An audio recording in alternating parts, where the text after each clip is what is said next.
Hi guys, magandang araw sa ating lahat. Ito pong Gamidigs Vlog. Ang video natin ngayon ay mag-o-objection your honor tayo dito kay Senator Robin Padilla. Dito guys kasi ang kanyang mga tanong dito kay NBA Regional Director ng BARM na si Attorney Jeremy Lutok ay parang personal ang kanyang mga tanong dito guys. Kaya mag-object tayo or mag-objection your honor tayo dito kay Senator Robin Padilla. Kaya ito guys, pakinggan muna natin ang mga unang mga tanong nitong si Senator Robin Hood Padilla.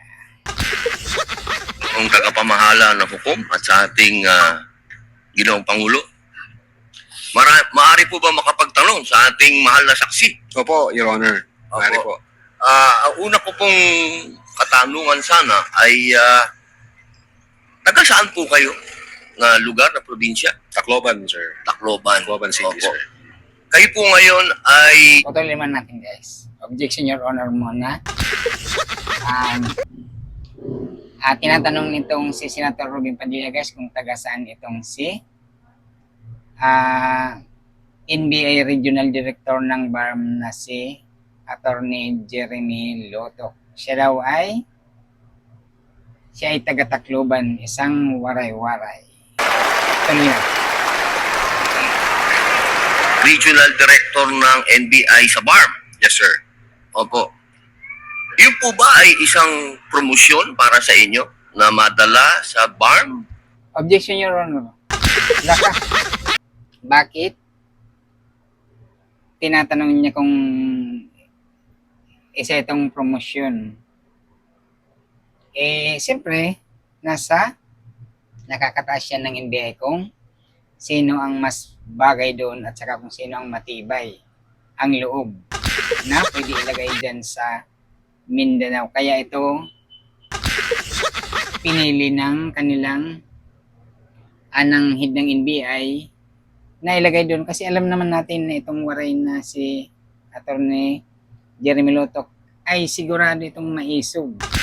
Oo, maisog ito kaya tinanggap niya ang trabaho dyan sa BARM. Tuloy.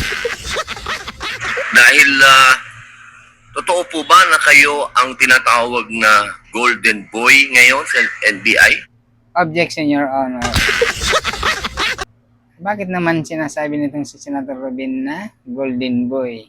Ibig sabihin, ang favoritism ang paglagay dyan.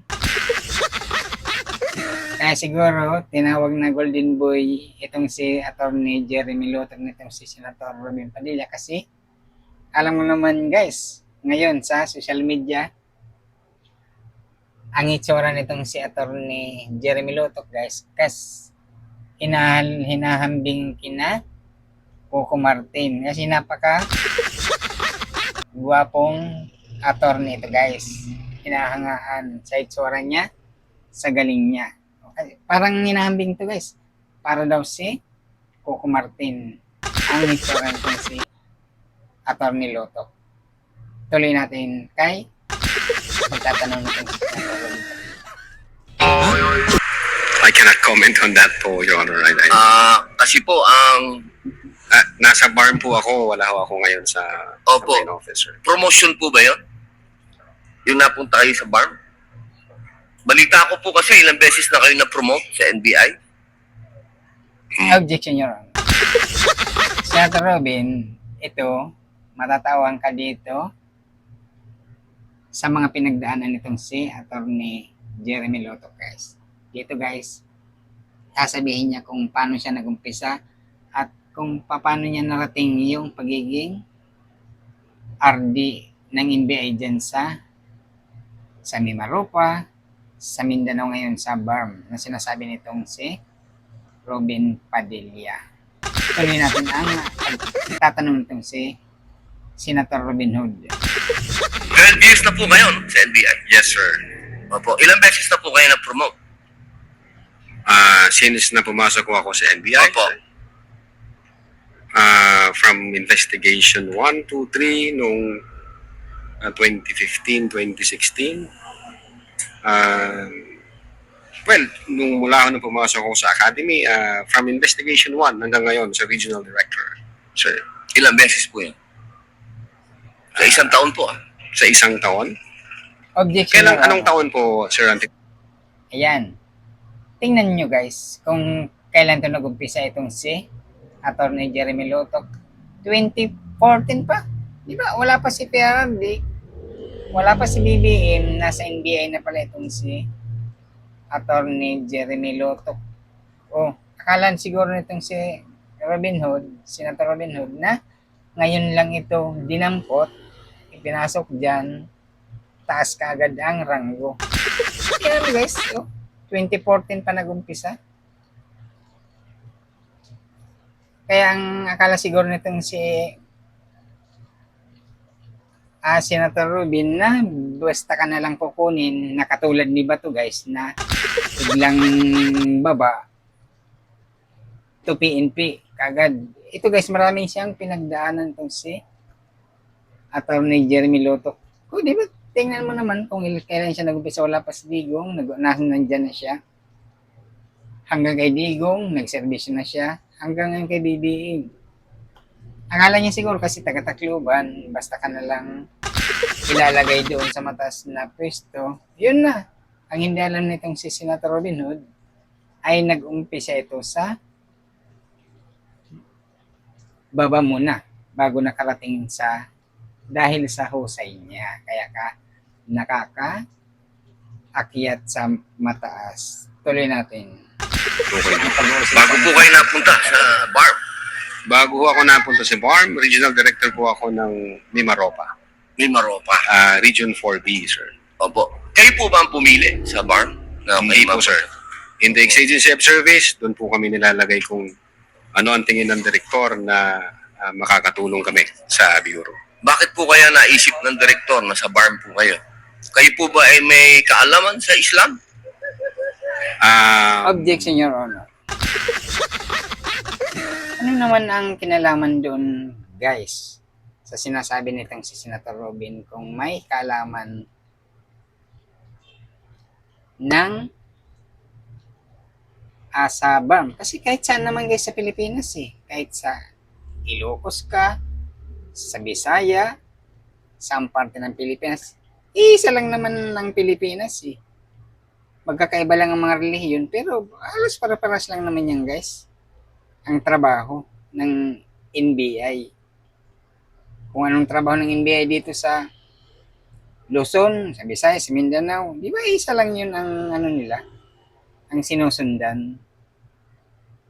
Di ba?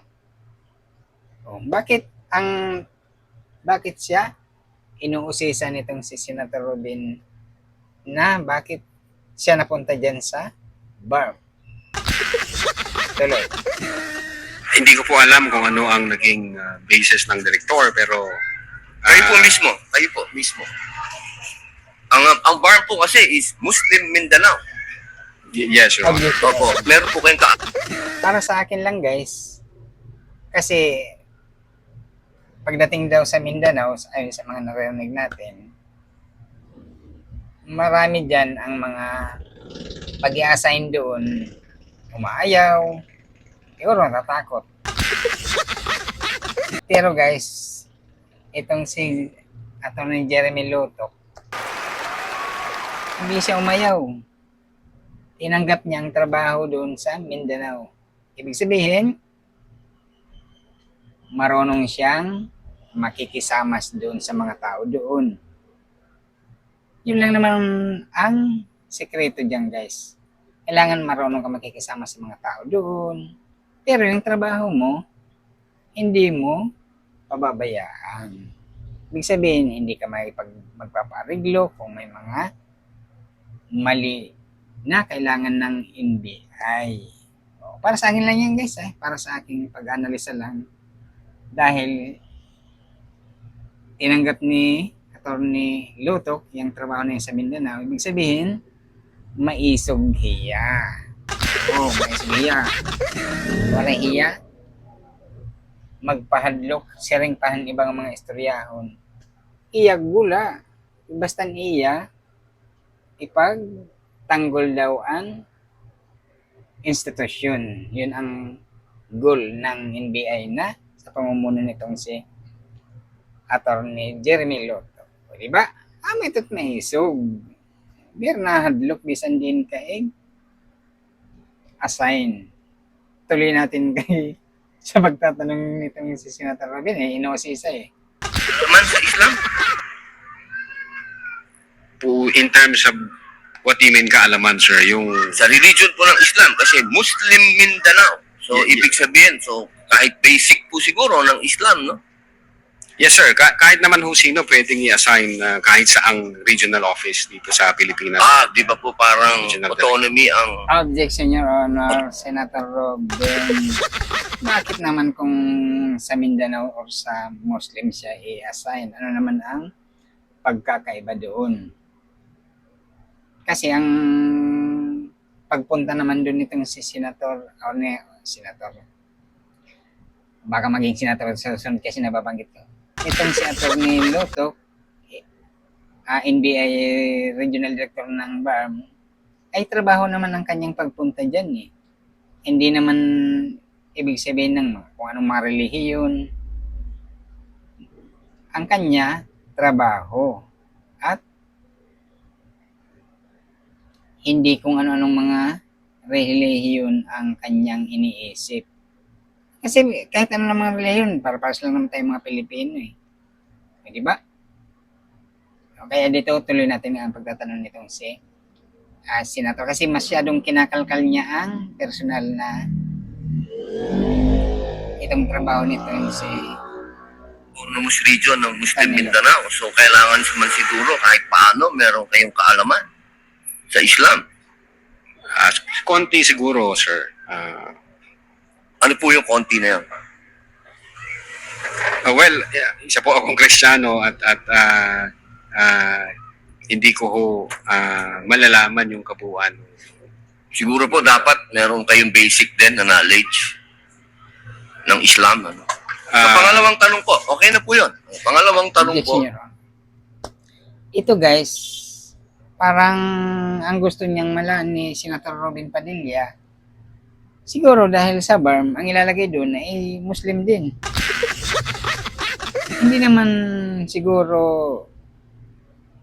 okay naman siguro kahit anong relihiyon mo, kahit halimbawa Kristiyano ka, lagay ka sa Mindanao. Basta ang trabaho mo ay ang maganda para sa NBI. Di ba? Kahit naman may mga Muslim guys na taga Mindanao nagtatrabaho naman dito sa ibang lugar ng Pilipinas. Halimbawa, taga Mindanao, Muslim. May nagtatrabaho naman dito sa ating Comelec o sa judiciary siguro. May mga Muslim naman dyan. Hindi naman yan kini-question natin guys. Kasi ang Muslim guys, welcome naman sa kahit saang lugar Wala naman tayong question sa kanila. Halimbawa, may mga kapatid tayong Muslim. Nandito nga kasalamuhan natin. Wala tayong question dyan sa relihiyon na yan, kahit anong relihiyon. Ang turing natin sa kanila ay mabuting kaibigan. Ganun, walang kahit mga Muslim nandito nga kasalamuhan natin, katrabaho natin, hindi natin sila tinitingnan ng kakaiba. Pantay-pantay lang ang natin. Siguro naman dito kay Senator Robin, kahit naman isang Kristiyano, mapunta dyan sa Mindanao, magtrabaho. Dapat, ganun din ang hindi man ibig sabihin na porket Kristiyano ka, kailangan mong aralin ang lahat ng lingwahe or kung ano man ang mga na sa Mindanao. Yun, personal lang natin yung guys wala naman tayong dito. Nag-objection, Your Honor, lang tayo dito kay butihing Senator Robin Padilla. So baka may mga tanong pa guys, itong si Senator Robin, tuloy natin. meron po ba kayong, sa tagal nyo po, sa NBI, 12 years, meron po ba kayong na-encounter na kaso ninyo sa NBI? Kayo po mismo na-file lang ng kaso?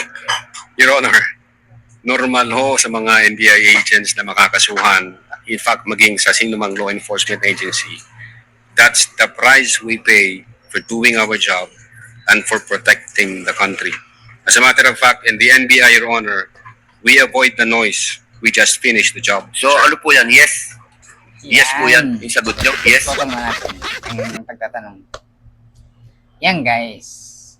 Kaya, itong mga NBI guys, kagaya nitong si Atty. Jeremy Loto, ay nakakasuhan sapagkat meron silang mga nahuhuli. Ibig sabihin lang yan guys, ay hindi sila naaareglo. Yan. Sa kanilang trabaho naman, may mga nahuhuli sila. Gusto silang aregluhin, ay hindi sila pumapayag. Kaya, minsan sila ay binabalikan ng kaso. O, yan, ganun lang kasimple guys, intindihin yan. Kaya minsan nakakasuhan, sabi ni attorney, nakakasuhan sila sa kanilang trabaho. Ibig sabihin, hindi sila naariglo. Kaya yan ang price ng kanilang magandang trabaho. O, di ba? Ano lang kasimple. At tuloy. Normal ho yan yun sa amin. So yes po. Attorney Loto, kindly answer the question. Yes, sir. Oh, yes. Ano pong pwede po bang malaman kung ano pong mga Sa mga- naikaso sa inyo? Well, wala ho pa akong natanggap na official case galing sa ombudsman, pero may nakita na ho akong complaint na binigay sa akin from NBI. Hindi ko na ho maalala yung sa case na yan, pero nung chinek po namin yung case na yan, Your Honor, parang labas na ng impeachment yung tinatanong ni Senator Robin. Parang personal na yan Personal na yan na kinakalkal ni Senator Robin itong mga kaso ni Attorney Loto. Diba? Yan. Oh. Dito guys ay may mga kaso na sasabihin itong si Attorney Loto. sabi ko doon sa mga kasama ko, tingnan nyo nga yung validity at authenticity ng case na to. Pinuntahan ho namin yung nagnotaryo, at So, yung meron Makati po, no? Court yun. Oh. Yung Makati Court nag-issue ho ng certification na peke yung notary dyan sa reklamo na yan. So sabi ko, huwag nyo nang pansinin, marami tayong trabaho. Kung fake yung notaryo na yan, mere scrap of paper yan. Huwag na nating pansinin. Although, nag-aantay po yan. ako. Yung notaryo nung mga nagsampa sa kanya ng kaso ay fake. Ibig sabihin, gumawa lang sila ng notaryo na hindi galing sa totoong huwis ba yung nagnonotaryo? O mga, di ba, mga abogado yan. Tuloy. Your Honor, na mag-notify sa akin ng OMB kasi sasagutin po namin na eto ho ang nakaalap namin, may dalawang Chinese na nagreklamo. Chinek ho namin doon sa BI, yung dalawang Chinese na yan, I think 9 months nang overstay at pinag-ahanap din ng Ano pong kaso po European yung immigration. ibinatong sa inyo? Anong kaso? Hindi ko maalala, Your Honor. Meron ho, may mga kaso doon na nakalagay. Pero again, sabi Wala ko po nga, kayong isa kahit maalala na ibinatong sa inyo? if I'm not mistaken, arbitrary detention, may ganun ba? May unlawful arrest. Wala ho sa akin ng record kasi nga, sabi ko nga, nung makita namin na fake yung notary, hindi na ho namin binigyan ng pansin, Your Honor. Kasi napakakapal po nitong hawak ko. Wala akong problema, Your Honor. Sasagutin po namin yan. Opo. Sasagutin ko Hindi po niyo yan. pa po nasagot magmula noong February 29. Objection yan. Kasi wala pa hong official. Bakit nagkaroon ng mga hawak na kaso itong si Senator Robin? Ibig sabihin, mayroong mga ibang naglalakad para sa kanya, para kalkalin itong ang trabaho nitong si Attorney Loto. Bakit ang kapal daw ng papel? Siguro mga kaso yan na kinakalkal nila. Kaya dito niya, inano sa impeachment pa dyan guys ha. Ituloy natin ang pagtatanong pa. Notice galing sa kung anong ahensya. Na nakarating po sa inyo, wala pa. Wala pa ho. Ang nakuha ko lang, yung kopya niyan, siguro may nagpadala sa akin. Sabi ko, teka muna, wala akong official na nare-receive from OMB. So, nung chinek ko namin, kung nag-i-exist ba yung kaso, fake yung notary, hindi na namin. So, ibig bibigyan niyo pong ng sabihin hanggang ngayon, hindi kayo sigurado kung nag-exist to. Itong si Senator Robinguez, paulit-ulit ang tanong. Sinasabi na nga nitong si Senator or si Senator tuloy, nitong si Atty. Luto na piki daw ang notaryo ng mga yung nagsampa sa kanya ng kaso. Tapos itong paulit-ulit ng tanong nitong si Senator Robin Hood.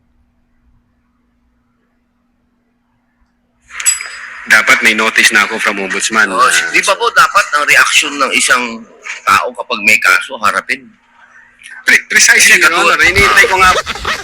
Tama yan, Senator Robin. Kung may mga kaso, tama na harapin. Dapat, guys, sabihin natin si Senator Robin Padilla na sabihan niya si BP Sara Duterte na humarap sa impeachment trial dyan sa Senado.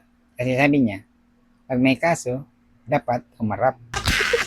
Kaya, yung may kaso, dapat paharapin din, ay yung may impeachment trial, dapat paharapin din dyan sa Senado. Robin, sabihan mo yung idol mo na humarap. Po yung notice from Ombudsman. Pag meron akong notice Wala ng po kayong Ombudsman- notice hanggang ngayon? Wala pa po. Guys, ang kulit ni Senator Robin Padilla. Sinabi na nga kanina pa na walang notice pa galing Ombudsman. Ngayon naman, inuulit-ulit po talaga na wala pa daw notice.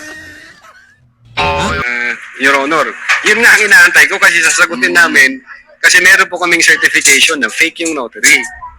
Inaantay ko po, Your Honor. Mas maganda po, maharap nyo kagad. Definitely, hindi ko lalong-lalo namin na po. tatakbuhan yan, sir. Kasi napakahalaga po ngayon nito.